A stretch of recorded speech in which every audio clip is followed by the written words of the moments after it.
Assalamu alaikum warahmatullahi wabarakatuh. I welcome all of my friends and students for science classes.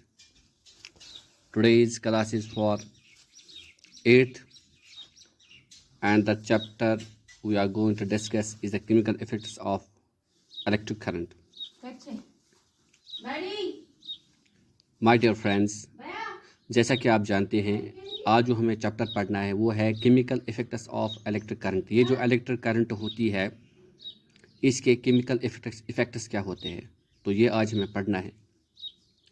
तो dear students, आपको पता ही है कि जब भी हम घर में होते हैं तो ये जो बड़े होते हैं ये हमें लगातार ये बताते हैं कि जब भी आपके हाथ गीले हों, ये जो घर में इलेक्ट्रिक या बिजली की जो तारें होती हैं इनके साथ छेड़ा मत करो।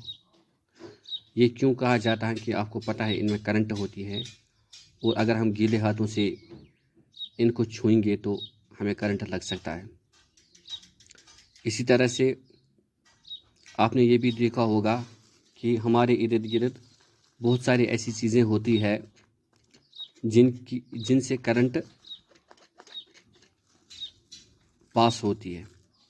वो जो मटेरियल जिनसे करंट पास होती है उनको हम कहते हैं कंडक्टर्स।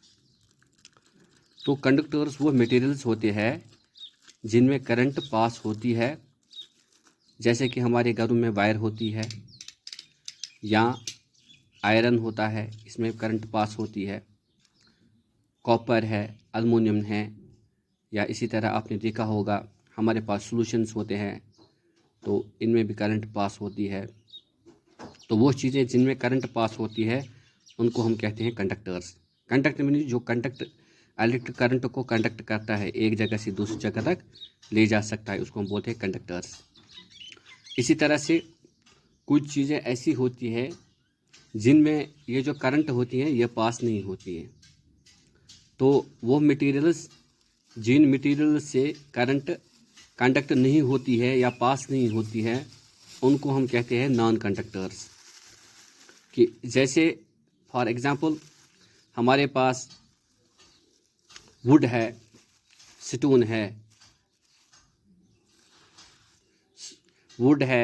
स्टोन है हमारे पास, या मिट्टी है या कपड़े हैं। तो बहुत सारी ऐसी चीज़ें होती हैं, या प्लास्टिक है हमारे पास, पॉलीथीन है। तो ये वो चीज़ें हैं जिनमें करंट पास नहीं होती है। तो अब हमें कैसे पता चलेगा कि कौन सा मटेरियल कंडक्टर है या कौन सा मटेरियल नॉन कंडक्टर है, ये कैसे पता चलेगा?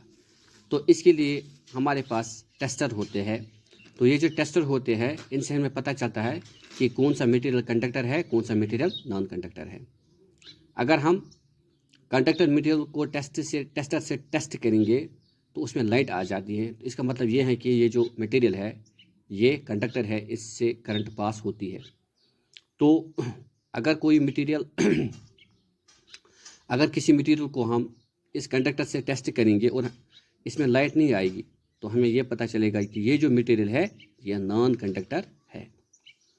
इसी तरह से हम देखते हैं कि कुछ सॉलिड मटेरियल्स इनमें करंट पास होती है, लेकिन कुछ ऐसे भी लिक्विड्स होते हैं जिनमें करंट पास होती है। तो आपने घरों में देखा होगा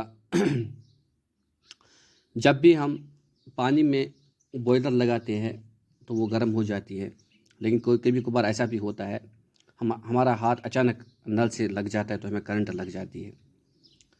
लेकिन वो जो बॉयलर होता है वो पानी में होता है, लेकिन फिर भी हमें करंट लगती है।